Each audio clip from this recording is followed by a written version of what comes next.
जी, तो इस ट्यूटोरियल में हम सीखेंगे कि पोस्ट बनाते हुए एक ऑप्शन हमारे पास है लाइव वीडियो की।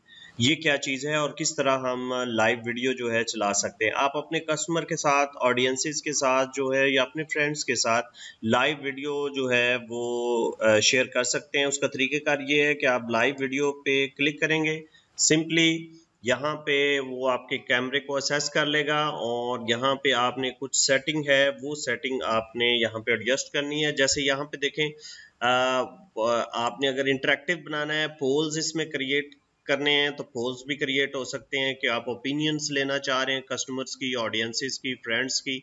तो ये अगले लेक्चर में हम पोल्स क्रिएट करना भी सीखेंगे। तो यहाँ पे देखें, आप ये वीडियो किसको शेयर करना चाह रहे हैं वो आपने यहाँ पे स्पेसिफाई करना है और फिर आपने जो यहाँ पे टाइटल या कहना चाह रहे हैं वो आप यहाँ पे लिखेंगे और ये किस किस को भेजना है वो आपने यहाँ से स्पेसिफाई करना है।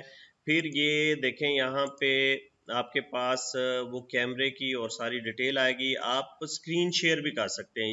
ये गूगल क्रोम की एक एक्सटेंशन है जो कि आप इंस्टॉल करेंगे। जब ये मैं यहाँ पे क्लिक करता हूँ, देखिए एक नए टैब के अंदर ये एक्सटेंशन आ गई है। तो इसको ऐड टू क्रोम करेंगे तो ये एक्सटेंशन क्रोम में ऐड हो जाएगी और फिर आप फेसबुक के ज़रिए अपनी स्क्रीन भी शेयर कर सकते हैं। फिर यहाँ पे देखिए टाइटल है और उसके बाद लास्ट पे आपने गो लाइव कर देना है, तो आपकी वीडियो जो है वो लाइव चलनी शुरू हो जाएगी। ये देखें जी, लाइव वीडियो चल रही है।